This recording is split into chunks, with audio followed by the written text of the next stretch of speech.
El Ministerio Conéctate a Jesús y Seminarios y Tutorías ISU presentan desde Panamá, Puente del Mundo, el corazón del universo, la serie Feliz para Siempre en su primer segmento, Vidas con Objetivos. Oremos.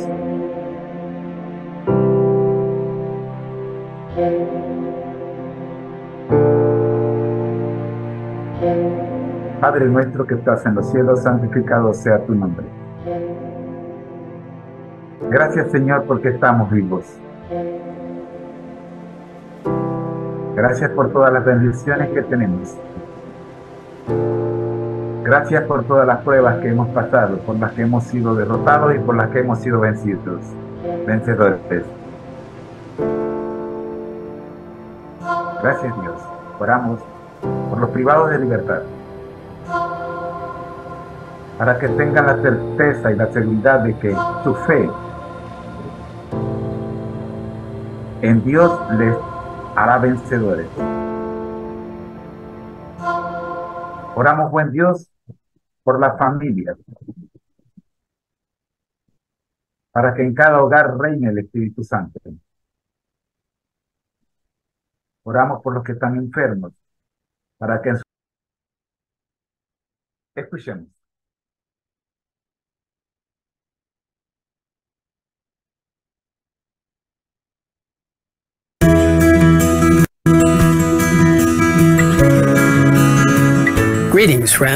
Saludos, amigos.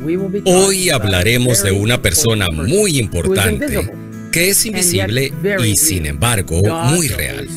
Dios, el Espíritu Santo, el tercer miembro de la deidad. Nuestra quinta creencia fundamental adventista del séptimo día explica el Espíritu Santo de esta manera. Dios, Espíritu Santo, fue parte activa con el Padre y el Hijo en la creación, la encarnación y la redención. Él es tan persona como lo son el Padre y el Hijo. Él inspiró a los autores de las Escrituras, llenó la vida de Cristo con poder. Él atrae y convence a los seres humanos y a aquellos que responden. Él los renueva y transforma a la imagen de Dios. El Espíritu Santo fue enviado por el Padre y el Hijo para estar siempre con sus hijos. Extiende los dones espirituales a la iglesia, los capacita para dar testimonio de Cristo y, en armonía con las Escrituras, la conduce a toda la verdad. Una noche, hace casi 2000 años, Jesús le dijo a Nicodemo, como está registrado en Juan 3, versículo 5. Respondió Jesús: de cierto te digo que el que no naciere de agua y del Espíritu no puede entrar en el reino de Dios. Jesús estaba refiriendo a la necesidad del bautismo por agua y por el Espíritu Santo. Explicando cómo obra el Espíritu Santo, continuó: el viento sopla de donde quiere y oyes su sonido, mas ni sabes de dónde viene ni a dónde va. Así es todo aquel que es nacido del Espíritu. Una parte importante de la obra del Espíritu Santo es convencernos de nuestros pecados, guiarnos al arrepentimiento y transformar nuestras vidas para ser como Jesús. Al hablar a sus discípulos acerca del Espíritu Santo, Jesús dijo en Juan 16:8, y cuando Él venga.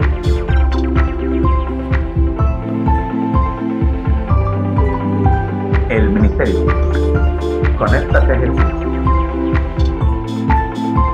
y Seminarios y Tutorías ISU presentan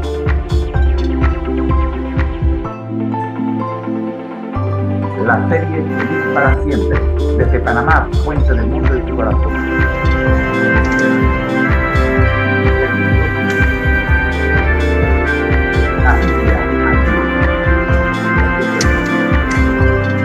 Reavivados por tu palabra. Un capítulo cada día. Libro de Isaías, capítulo 1. Una nación pecadora. Visión de Isaías, hijo de Amós, la cual vio acerca de Judá y Jerusalén en días de Usías, Jotam, Acaz y Ezequías, reyes de Judá. Oíd, cielos, y escucha tú, tierra, porque habla Jehová. Crié hijos y los engrandecí, y ellos se rebelaron contra mí. El buey conoce a su dueño, y el asno el pesebre de su señor. Israel no entiende, mi pueblo no tiene conocimiento. Oh gente pecadora, pueblo cargado de maldad, generación de malignos, hijos depravados, dejaron a Jehová, provocaron a ir al Santo de Israel, se volvieron atrás. ¿Por qué querréis ser castigados aún? ¿Todavía os rebelaréis? Toda cabeza está enferma y todo corazón doliente. Desde la planta del pie hasta la cabeza, no hay en él cosa sana, sino herida, hinchazón y podrida llaga. No están curadas, ni vendadas, ni suavizadas con aceite. Vuestra tierra está destruida, vuestras ciudades puestas a fuego, vuestra tierra delante de vosotros comida por extranjeros y asolada como asolamiento de extraños. Y queda la hija de Sión como enramada en viña y como cabaña en melonar, como ciudad asolada. Si Jehová de los ejércitos no nos hubiese dejado un resto pequeño, como Sodoma fuéramos y semejantes a Gomorra. Llamamiento al arrepentimiento verdadero. Príncipes de Sodoma, oíd la palabra de Jehová, escuchad la ley de nuestro Dios, pueblo de Gomorra. ¿Para qué me sirve, dice Jehová, la multitud de vuestros sacrificios? Hastiado estoy de holocaustos, de carneros y de cebo de animales gordos. No quiero sangre de bueyes, ni de ovejas, ni de machos cabríos. ¿Quién demanda esto de vuestras manos, cuando venís a presentaros delante de mí para hollar mis atrios? No me traigáis más vana ofrenda. El incienso me es abominación. En el Antiguo Testamento encontramos el ritual de sacrificios de los corderos para el perdón de los pecados.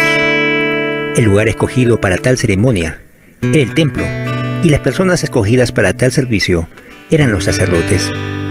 Todos los días, en la mañana y la tarde, el sacerdote quitaba la vida de una criatura inocente, como un sacrificio por el pueblo. Pero ahora, intente imaginar cómo un sacerdote que durante muchos años ha desarrollado este ritual, con el tiempo enfrenta un serio problema al transformar este ritual, que debería ser muy solemne, en algo rutinario y sin sentido. Ellos eran grandes profesos de su religión, y lo más serio es que delante de la congregación ellos mostraban pureza y santidad, mas fuera de la iglesia su vida era miserable e impura. El libro de Isaías comienza con un mensaje dirigido a esas personas. A partir del verso 11 dice: ¿Para qué me sirve, dice Jehová, la multitud de sacrificios? Hastiado estoy de holocaustos de carneros y de cebos de animales gordos. No quiero sangres de bueyes, ni de ovejas, ni de machos cabríos. No me... Escuchemos.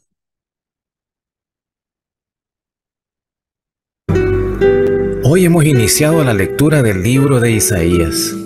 Este libro lleva el nombre de su autor, quien se identifica como hijo de Amós, y fue escrito alrededor del año 740 a.C. De acuerdo con la tradición judía, Isaías era primo del rey Usías, por lo que era de la nobleza.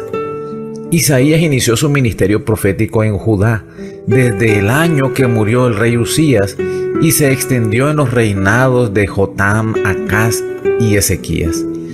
Elena de White sostiene que Isaías, a quien el Señor permitió que viera cosas maravillosas, fue aserrado en 2 partes porque reprendió fielmente los pecados de la nación judía. ¿Cuál es el propósito del libro de Isaías? Mostrar el descontento de Dios por los pecados cometidos por Judá e Israel, e inducir al pueblo de Dios a apartarse de su desobediencia a fin de evitar el desastre que se avecinaba con la invasión de Babilonia.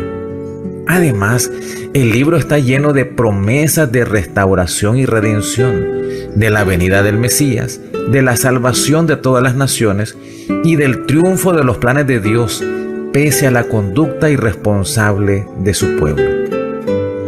El versículo para memorizar para este día es el número 18.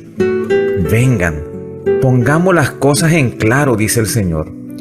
Son sus pecados como escarlata, quedarán blancos como la nieve. Son rojos como el púrpura, quedarán como la lana.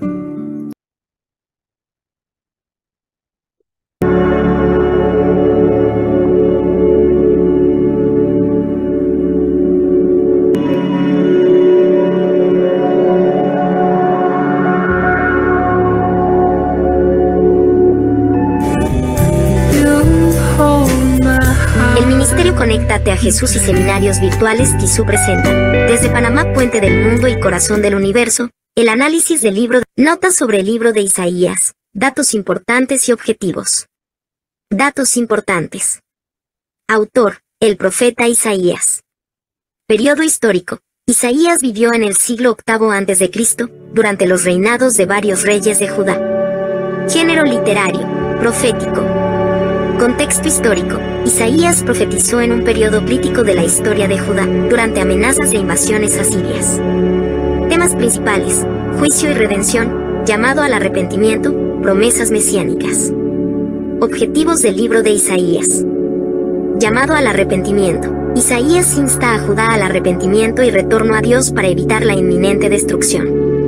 Condena de la injusticia. Denuncia las injusticias sociales y religiosas, destacando la importancia de la justicia y la equidad. Anuncio del Mesías. Contiene profecías detalladas sobre el Mesías, presentando la esperanza de redención y restauración. Visión de la soberanía de Dios. Isaías subraya la soberanía de Dios sobre las naciones y su plan redentor para la humanidad. Análisis del capítulo 1 de Isaías, el juicio de Judá. Versículos 1 a 4. Condena de la rebelión. Isaías comienza anunciando visiones sobre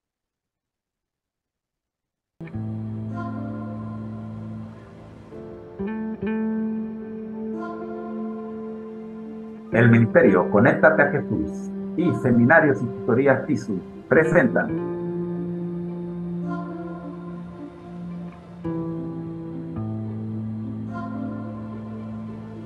de Panamá, Puente del Mundo y Corazón del Universo,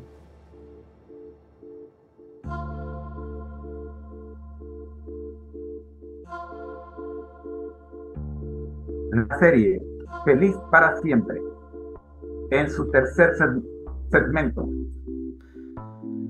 el devocional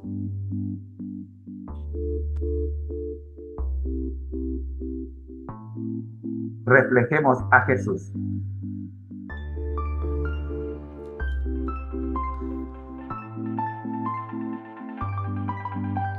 Desde Panamá, Puente del Mundo y Corazón del Universo, el Ministerio Conéctate a Jesús y Seminarios y Clases Privadas Virtuales Profesor Moreno presentan la serie Feliz para Siempre. En el segmento El Devocional de hoy reflejemos a Jesús, análisis del pan diario espiritual de Dios para su pueblo. Devocional Reflejemos a Jesús. Aunque sufrían, Pablo y Silas cantaban en la cárcel, 24 de noviembre. Pero a medianoche, orando Pablo y Silas, cantaban himnos a Dios, y los presos los oían. Entonces sobrevino de repente un gran terremoto, de tal manera que los cimientos de la cárcel se sacudían, y al instante se abrieron todas las puertas, y las cadenas de todos se soltaron. Hechos 16, 25, 26. Cuando los mensajeros de la cruz salieron a enseñar, una mujer poseída de un espíritu pitónico los siguió gritando: estos hombres son siervos del Dios Altísimo, quienes os anuncian el camino de salvación. Y esto lo hacía por muchos días. Hechos 16, 17, 18. Bajo la inspiración del Espíritu Santo, Pablo ordenó al mal espíritu que abandonase a la mujer. Restaurada a su sano juicio, la mujer escogió seguir a Cristo. Entonces sus amos se alarmaron por su negocio. Vieron que toda esperanza de recibir dinero mediante sus adivinaciones había terminado, y que su fuente de ingresos pronto desaparecería completamente. Al impulso de un entusiasmo frenético, la multitud se levantó contra los discípulos. La actitud del populacho prevaleció, y fue sancionada por las autoridades, que sacando a tirones la túnica exterior de los apóstoles, ordenaron que se los azotara. Después de haberles azotado mucho, los echaron en la cárcel, mandando al carcelero que los guardase con seguridad. Cap 16:23. Con asombro, los otros presos oyeron las oraciones y los cantos que salían de la celda interior. Estaban acostumbrados a oír clamores y gemidos, maldiciones y juramentos, que rompían el silencio de la noche. Pero mientras los hombres eran crueles y vengativos, o desempeñaban, con negligencia criminal, las solemnes responsabilidades que se les había confiado, Dios no se había olvidado de ser misericordioso con sus siervos. Todo el cielo estaba interesado en los hombres que estaban sufriendo por amor a Cristo, y los ángeles fueron enviados a visitar la cárcel. A su paso, la tierra tembló. Las puertas de la cárcel, aseguradas con fuertes cerrojos, se abrieron de par en par, las cadenas y los grillos cayeron de las manos y los pies de los presos, y una luz brillante inundó la prisión. El carcelero se sumió en un sueño del cual se despertó por causa del terremoto y de las paredes de la cárcel que se sacudían. Al levantarse precipitadamente y con alarma, vio con espanto que todas las puertas de la cárcel estaban abiertas, y lo sobrecogió el repentino temor de que los presos se hubiesen escapado. Tomó su espada y estaba por matarse, cuando oyó las alentadoras palabras de Pablo: no te hagas ningún mal, pues todos estamos aquí. Cap 16:28. Todos los hombres estaban en su sitio, contenidos por el poder de Dios ejercido por uno de los presos.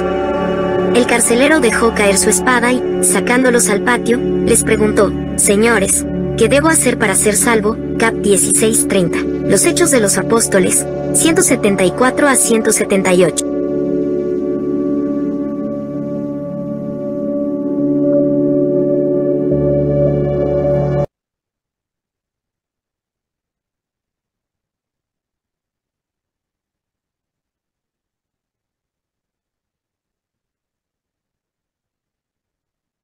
El ministerio Conéctate a Jesús y Seminarios y Tutorías TISU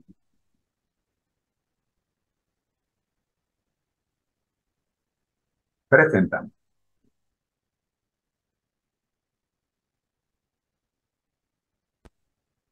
desde Panamá, puente del mundo y corazón del universo.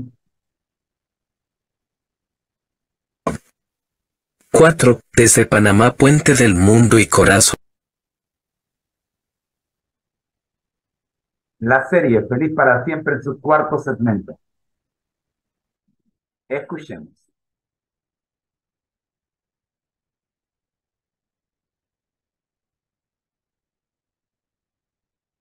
ON del universo en Ministerio Conéctate a Jesús y Seminarios y Clases Privadas Virtuales Profesor Moreno presentan la serie Feliz para Siempre.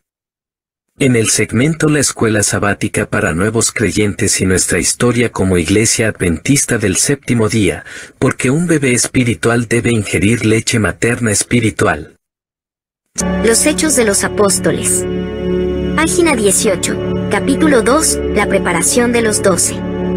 Sección número 1. Cuando el ministerio terrenal de Cristo estaba por terminar, y él comprendía que debía dejar pronto a sus discípulos para que continuaran la obra sin su superintendencia personal, trató de animarlos y prepararlos para lo futuro. No los engañó con falsas esperanzas. Como en un libro abierto leía lo que iba a suceder. Sabía que estaba por separarse de ellos y dejarlos como ovejas entre lobos. Sabía que iban a sufrir persecución, que iban a ser expulsados de las sinagogas y encarcelados. Sabía que por testificar de él como el Mesías, algunos de ellos serían muertos, y les dijo algo de esto. Al hablarles del futuro de ellos, lo hacía en forma clara y definida, para que en sus pruebas venideras pudieran recordar sus palabras y ser fortalecidos creyendo en él como el Redentor. Sección número 2. les habló también palabras de esperanza y valor. No se turbe vuestro corazón, dijo, ¿creéis en Dios? Creed también en mí. En la casa de mi Padre muchas moradas hay, de otra manera os lo hubiera dicho. Voy, pues, a preparar lugar para vosotros.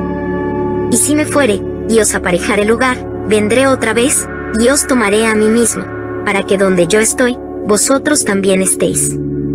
Y sabéis a dónde yo voy, y sabéis el camino. Juan 14, 1-4.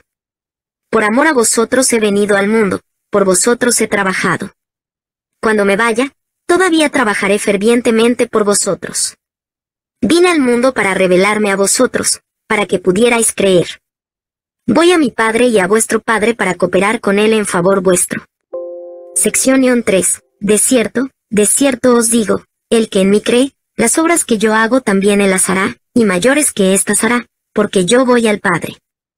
Juan 14:12. Con esto Cristo no quiso decir que los discípulos habrían de realizar obras más elevadas que las que Él había hecho, sino que su trabajo tendría mayor amplitud. No se refirió meramente a la realización de milagros, sino a todo lo que sucedería bajo la acción del Espíritu Santo. Cuando viniere el Consolador, dijo Él, el cual yo os enviaré del Padre, el Espíritu de verdad, el cual procede del Padre, Él dará testimonio de mí. Y vosotros daréis testimonio, porque estáis conmigo desde el principio. Juan 15, 26, 27. Análisis de esta parte de la historia.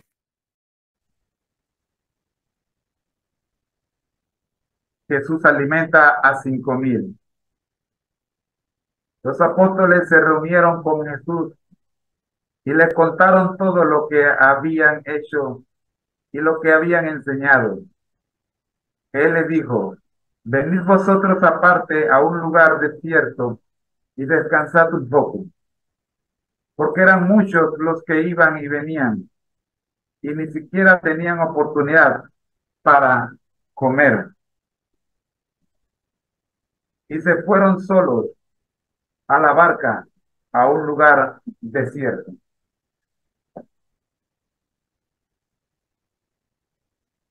En términos modernos, diríamos que el maestro hizo una por el Espíritu Santo, y fue escrita para nuestra enseñanza, para que mediante la paciencia y el consuelo de las Escrituras pudiésemos tener esperanza.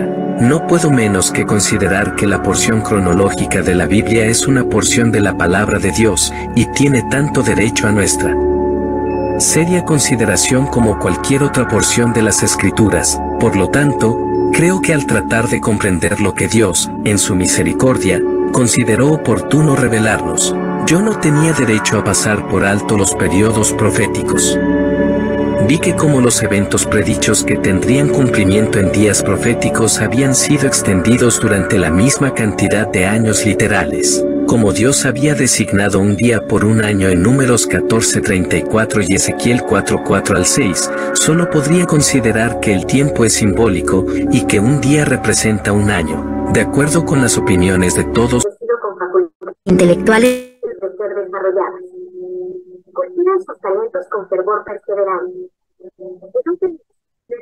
por el estudio, la observación y la meditación. No podrán entrar en contacto con la mente de Dios a menos que ustedes usen todas sus facultades. Las capacidades mentales se fortalecerán y desarrollarán si salen a trabajar con el temor de Dios, con humildad y con una ferviente oración. Un propósito definido obrará milagros. Notas biográficas de Elena G. de Witt, 302, 303-1915. El potencial de la mente disciplinada. Tiene que practicar el dominio propio. Una mente común, bien disciplinada, efectuará una obra mayor y más elevada que la mente mejor preparada y los mayores talentos sin el dominio propio. Palabras de vida del Gran Maestro, 269. 270-1900. Trabajar con las mentes es la mayor de las obras. El futuro de la sociedad está en las manos de la juventud de hoy. En los jóvenes vemos a los futuros maestros, legisladores y jueces, los dirigentes y el pueblo que determinarán el carácter y el destino de la nación. Por lo tanto, cuán importante es la misión de los que han de formar los hábitos e influir en las vidas de la generación que surge. 1 MCP 20.2. Trabajar con las mentes es la mayor obra jamás confiada a los hombres. El tiempo de los padres es demasiado valioso para gastarlo en la complacencia del apetito o para ir en pos de la riqueza o de la moda.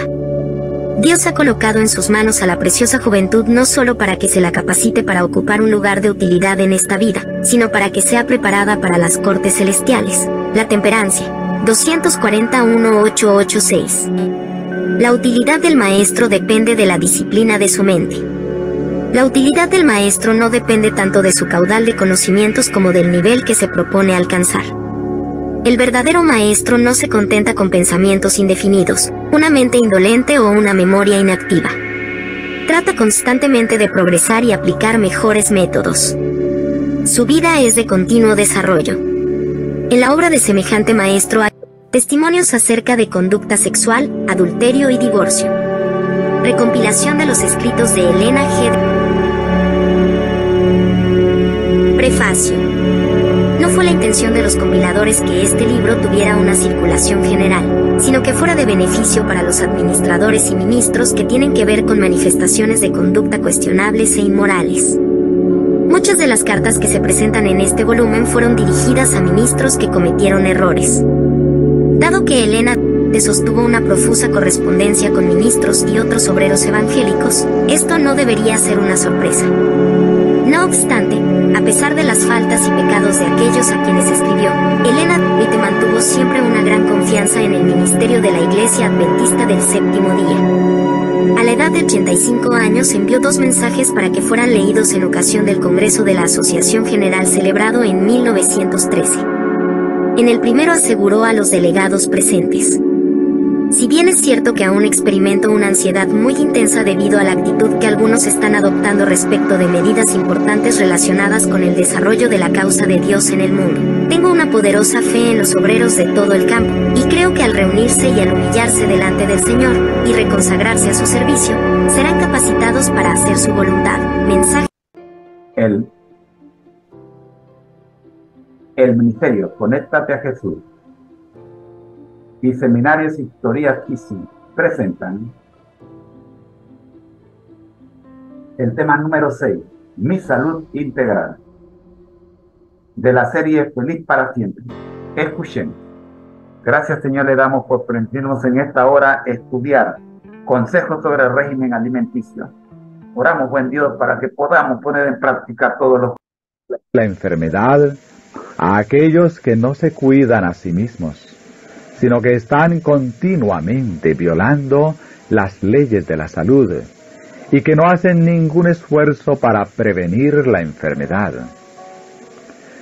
Cuando hacemos todo lo que está de nuestra parte para tener salud, entonces podemos esperar que sigan benditos resultados y podemos pedir a Dios con fe que bendiga nuestros esfuerzos para la preservación de la salud.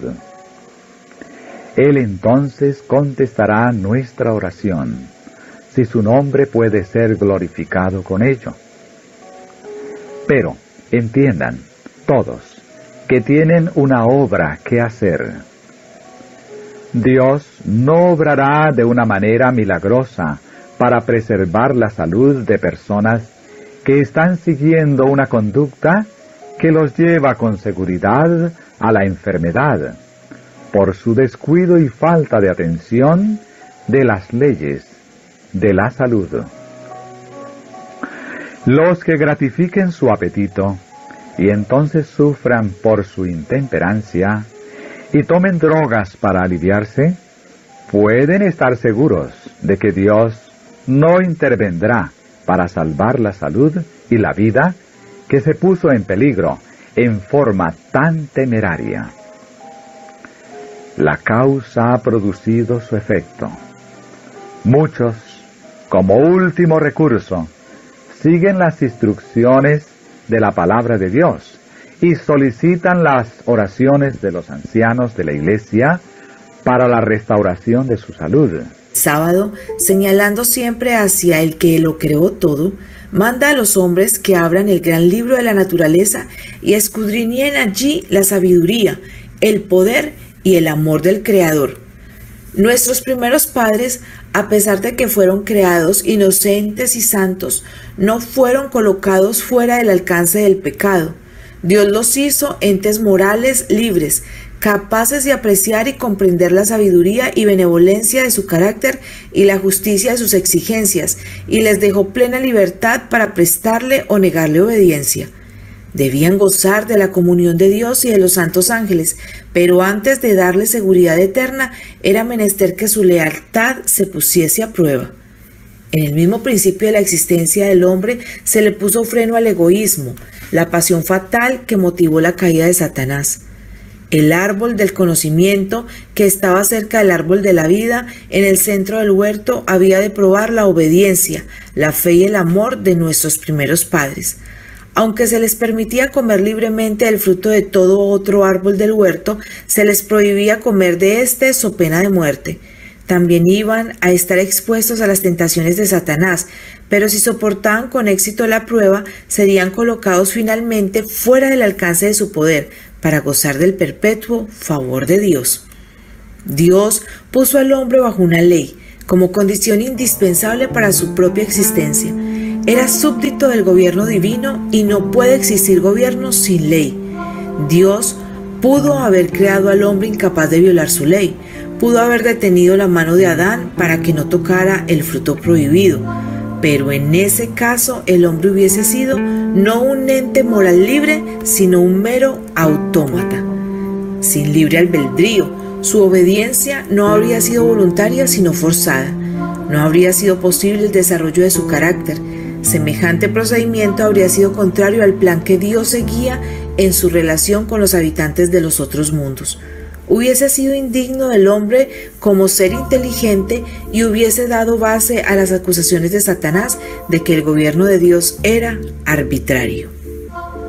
Dios hizo al hombre recto, le dio nobles rasgos de carácter, sin inclinación hacia lo malo. Lo dotó de elevadas cualidades intelectuales y le presentó los más fuertes atractivos posibles para inducirle a ser constante en su lealtad. La obediencia perfecta y perpetua era la condición para la felicidad eterna. Cumpliendo esta condición tendría acceso al árbol de la vida. El hogar de nuestros primeros padres había de ser un modelo para cuando sus hijos saliesen a ocupar la tierra. Ese hogar, embellecido por la misma mano de Dios, no era un suntuoso palacio. Los hombres, en su orgullo, se deleitan en tener magníficos y costosos edificios y se enorgullecen de las